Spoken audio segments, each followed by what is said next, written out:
Everyone, कैसे हो आप सब। स्वागत है आपका अपने चैनल टीचिंग विद बानी में।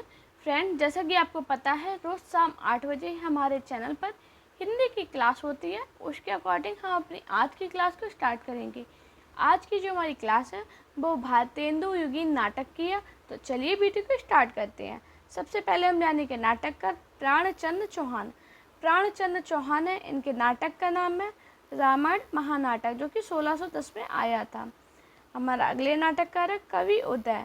इनके नाटक का नाम है हनुमान नाटक, जो 1840 में आया था और ये पद्यात्मक है। ये काफ़ी इंपॉर्टेंट है, पेपर में काफ़ी बार पूछा गया है कि हनुमान नाटक किसका है, तो आपको याद रखना है ये कवि उदय का है। कब आया था? 1840 में आया था। और ये कैसा है? तो ये पद्यात्मक है। हमारा अगला नाटक है आनंद रघुनंदन। इसके नाटककार है वो है महाराजा विश्वनाथ सिंह। पेपर में काफ़ी बार पूछा गया कि आनंद रघुनंदन नाटक किसका है, तो आपको याद रखना है ये महाराज विश्वनाथ सिंह का। ये काफ़ी ज़्यादा इम्पोर्टेंट है, अपने नोट्स में ज़रूर लिखना। हमारा अगला और इम्पोर्टेंट मोस्ट इम्पोर्टेंट नाटक नाहोश, जो 1857 में हुआ आया था। और ये था किसका, तो आपको याद रखना ये गोपाल चंद्र गेदादास का था, जो कि भारतेंदु के पिता थे। आपको याद रखना जो गोपाल चंद्र गेदार दास थे ये भारतेंदु जी के पिता थे। और इनके नाटक का नाम था नाहुस, जो कि 1857 में आया था। ये काफ़ी बार पेपर में पूछा गया कि नाहुस किसका नाटक है, तो आपको याद रखना ये गोपाल चंद्र गेदार दास का है। अब है प्रद्युमन विजय, जो कि 1683 में आया था। और इसके नाटककार की बात करें तो इसके नाटककार हैं गणेश कवि। हमारा अगला नाटक है जानकी मंगल, जो कि 1868 में आया था। और इसके नाटककार कौन है? शीतला प्रसाद त्रिपाठी। दोस्तों, जब जानकी मंगल की बात आती है तो हमें तुलसीदास जी याद आते हैं, लेकिन आपको याद रखना जो जानकी मंगल नाटक है वो है शीतला प्रसाद त्रिपाठी का, जो कि 1868 में आया था। पेपर में कन्फ्यूजन करने के लिए एक ऑप्शन में तुलसीदास भी आपको देगी और आप वहीं पर कन्फ्यूज हो जाते हो, लेकिन आपको याद रखना जो जानकी मंगल है वो है शीतला प्रसाद त्रिपाठी का। अब हम आएंगे भारतेंदु हरिश्चंद्र। भारतेंदु हरिश्चंद्र सबसे पहले ये क्वेश्चन बनता है कि इनके नाटक किस प्रकार के थे, तो आपको याद रखना है इनके दो प्रकार के थे, एक अनुदित और एक मौलिक नाटक। पेपर में पूछा गया कि इनके नाटक कैसे थे, तो आपको याद रखना अनुदित और मौलिक थे। अब अनुदित नाटक की हम बात करेंगे, जिसमें आएगा विद्या सुंदर, रत्नावली, पाखंड, विडम्बन। ये काफ़ी बार पूछा गया, ये पाखंड विडम्बन किसका नाटक है, तो ये भारतेंदु हरिश्चंद्र का है। धनमय विजय, कर्पूर मंजरी, मुद्रा राक्षस, दुर्लभ बंधु। इसमें मुद्रा राक्षस, कर्पूर मंजरी, धनंजय विजय, पाखंड विडम्बन, ये चारों बहुत बार पूछे गए और मोस्ट इम्पोर्टेंट है, यानी कितने एग्जाम में बहुत बार पूछे जाते हैं कि ये किसके हैं, तो आपको याद रखना ये भारतेंदु हरिश्चंद्र के हैं। और भारतेंदु हरिश्चंद्र में ये किस प्रकार के थे नाटक, तो आपको याद रखना ये अनुदित नाटक थे। बहुत बार पेपर में पूछा गया, जब पेपर में डीप में चले जाते तो एग्जामिनर ऐसे क्वेश्चन बनाता। अब तो हल्की फुल्की भी हिंदी आती फिर भी ऐसे क्वेश्चन बना देता है, क्योंकि उसे एग्जाम आपको वो चाहते ही नहीं है कि आपका सिलेक्शन हो। आप अगर तैयारी करे बैठे हो तो ही आपका सिलेक्शन होगा अच्छे से। तो आपको अच्छे से पढ़ाई करनी है। अगर आपके टॉपिक में कोई दिया गया नाटक दिए गए तो आपको उसे पढ़ना है, एक भी उसका पॉइंट नहीं छोड़ना कि आपके एग्जाम के टाइम कोई दिक्कत हो रही कि अरे मैंने ये तो छोड़ दिया था तभी मेरा इधर नंबर कट गया। तो आपको सभी पढ़ने। अब हम जानेंगे भारतेंदु हरिश्चंद्र के मौलिक नाटक, जिसमें भारत जननी, वैदिक हिंसा, हिंसा न भवति, सत्य हरिश्चंद्र, श्री रत्नावली वाटिका नाटिका, विशेष विस्मोदम, भारत दुर्दशा, नील देवी, अंधेर नगरी, सती प्रताप और प्रेम जोगनी। इसमें अगर हम इम्पोर्टेंट की बात करें तो प्रेम जोगनी तो है ही इम्पोर्टेंट, अंधेर नगरी, नील देवी, भारत दुर्दशा, सत्य हरिश्चंद्र, भारत जननी, वैदिक हिंसा, हिंसा न भवति। ये बहुत बार पूछे गए कि ये किसके नाटक है, तो आपको याद रखना ये भारतेंदु हरिश्चंद्र की है। और अगर ये पूछा जाए कि किस प्रकार के नाटक है, तो ये इनके मौलिक नाटक थे। इन्होंने दो प्रकार के दिए थे, अनुदित नाटक और मौलिक नाटक। इनसे बहुत क्वेश्चन बनते हैं, तो आपको ये अपने नोट्स में ज़रूर लिखने हैं कि देखिए कौन कौन से नाटक थे, जिससे आपको एग्जाम के टाइम पे कहीं इधर उधर ढूंढना ना पड़े। सीधे अपने एक कॉपी उठाओ, रिवीजन मारो, अपना पेपर दो और पास हो। फ्रेंड, वीडियो पसंद आए तो वीडियो को लाइक कीजिए, चैनल को सब्सक्राइब कीजिए और अपने दोस्तों के साथ इस वीडियो को शेयर कीजिए। दोस्तों, सभी लोग ज़रूर बताना कि आज की क्लास आपको कैसी लगी है। हमारे अगले नाटककार हैं लाला श्रीनिवास दास, जिनके नाटक की बात करें तो संयुक्ता स्वयंवर, श्री पहाचरित, रणधीर, प्रेम मोहिनी, तत्व सम्राट, जिसमें प्रेम मोहिनी काफ़ी इंपॉर्टेंट है। काफ़ी बार पूछा गया है कि प्रेम मोहिनी किसका नाटक है, तो आपको याद रखना जो प्रेम मोहिनी है ये लाला श्रीनिवास दास का नाटक है और काफ़ी ज़्यादा इम्पोर्टेंट है। अब हम आएंगे राधा कृष्ण दास, जिसमें हम पढ़ेंगे महाराणा प्रताप, महारानी पद्मावती, धर्मालाप और दुखनी वाला। ये चारों इनके नाटक हैं, जिसमें अगर इम्पोर्टेंट की बात करें तो दुखनी वाला और महारानी पद्मावती ये पूछे जाते हैं, काफ़ी बार पूछे गए हैं। किसके नाटक है, तो राधा कृष्ण दास के। इम्पोर्टेंट तो मैं बताती हूँ, मैं बाकी से उनके जितने भी नाटक आते या जितने भी दिए होते इसलिए बता देती हूँ।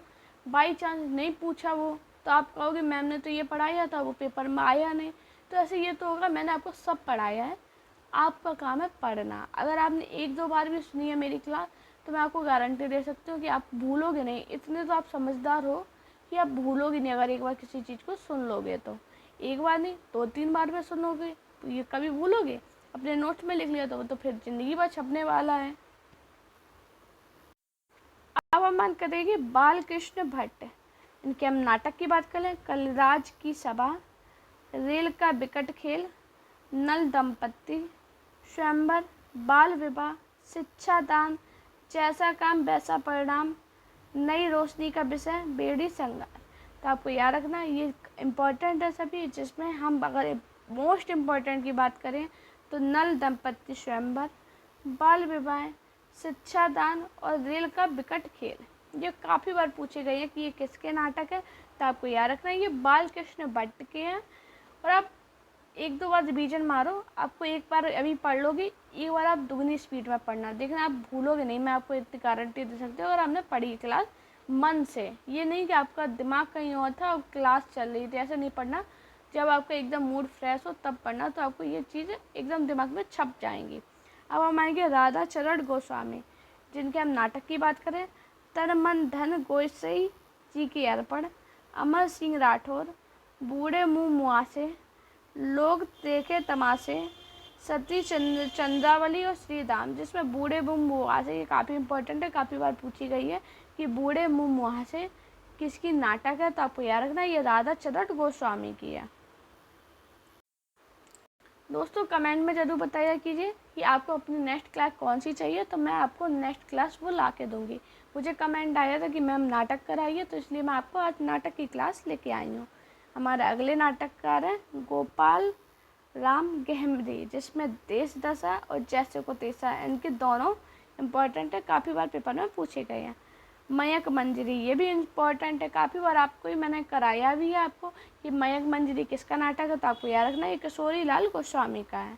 अब आएंगे भारत दोषा रूपक, कली कौतुक रूपक, हट्टी हम्बीर। अभी मैंने पढ़ाया था भारत दो दशा, इधर क्या है भारत दो दशा रूपक। इसमें आपको याद रखना पेपर में ऐसी क्वेश्चन छोटी छोटी सी गलती होती, एक नाम पे बने तो है कुछ ना कुछ अंतर होता है, तो आपको याद रखना जो भारत दुर्दशा रूपक है ये है प्रताप नारायण मिश्र का। ये मोस्ट इम्पॉर्टेंट है, पेपर में काफ़ी बार ये पूछा गया। हमारे अगले नाटककार हैं जीपी श्रीवास्तव, जिसमें उलटफेर, गड़बड़ झज्जाला, तुमदार, आदमी, कुर्सी मैन, ना घर का ना घाट का। जिसमें इम्पोर्टेंट की बात करेंगे तो बहुत लोगों ने अपने घर पे भी सुना होगा ना घर का ना घाट का। तो बोला जाता है ना आपके घर में बड़े बूढ़े होंगे तो बोल देंगे, तो आपको याद रखना जो ना घर का ना घाट का है ये है श्रीवास्तव का, जीपी श्रीवास्तव का। याद रखना पेपर में पूछा गया और कुर्सी मैन भी पूछा गया है, एक दो बार पूछा गया, तो कुर्सी मैन को भी आपको याद रखना। अब आएंगे हम देवकीनंदन त्रिपाठी, जिसमें सीता हरण काफ़ी बार ये पूछा गया है, रुक्मणी हरण, भारत हरण, कंसबद्ध और गोवर्धनी निषेध। देखिए आपने देवकीनंदन त्रिपाठी के ज़्यादातर भगवान पे ही हैं सभी, तो आपको याद रखना जिसमें सीता हरण, रुक्मणी हरण, भारत हरण, कंसबद्ध और गोवर्धनी निषेध ये पांचों बहुत बार पेपर में पूछे गए, मोस्ट इम्पोर्टेंट अपने नोट्स में ज़रूर लिखना। अब हम अंबिका दत्त व्यास की बात करें तो मन की उमंग, भारत का सौभाग्य, इनके दोनों इम्पोर्टेंट है, दोनों पेपर में 3 से 4 बार रिपीट हुए हैं कि मन की उमंग किसका नाटक है, तो आपको याद रखना है अंबिका दत्त व्यास का है। भारत सौभाग्य किसका नाटक है, तो ये भी अंबिका दत्त व्यास का है।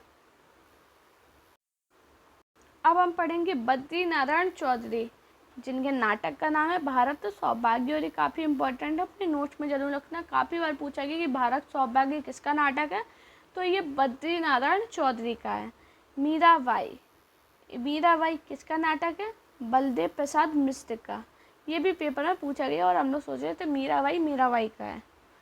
प्रवास मिलन, प्रवास मिलन किसका है, दुर्गा प्रसाद मिश्र का। अब आएंगे हम इम्पोर्टेंट, रुक्मणी परिणय। अभी मैंने क्या पढ़ाया था आपको, रुक्मणी हरण। अब ये क्या है, रुक्मणी परिणय।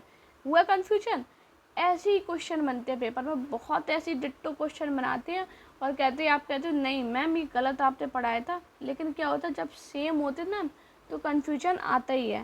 तो आपको याद रखना, जो रुक्मणी परिणय है ये है अयोध्या सिंह उपाध्याय हरिऔध का और प्रद्युमन विजय। इनके दोनों इंपॉर्टेंट है, दोनों काफ़ी बार पेपर में पूछे गए हैं, तो आपको याद रखना प्रद्युमन विजय और रुक्मणी परिणय ये दोनों किसकी हैं, अयोध्या सिंह उपाध्याय हरिऔध के। दोस्तों बाकी के नाटक हम नेक्स्ट क्लास में पढ़ाएंगे, तब तक के लिए इस वीडियो को देखिए। आपको जो भी इम्पोर्टेंट लिखे अपने नोट्स में ज़रूर लिखना और अपना प्यार और सपोर्ट चैनल पर इसी प्रकार बनाए रखिए। साथ में मेरे टेलीग्राम अकाउंट टीचिंग विद वानी और मेरा इंस्टाग्राम अकाउंट वानी शर्मा ऑफिशियल पर मुझे फॉलो कीजिए। इन दोनों की लिंक आपको चैनल के अबाउट में मिल जाएगी। दोस्तों अपना प्यार और सपोर्ट चैनल पर बनाए रखिए। साथ में बताइए आज की क्लास आपको कैसी लगी है और नेक्स्ट क्लास आप किस टॉपिक पर चाहते हो। Thank you guys for watching this video.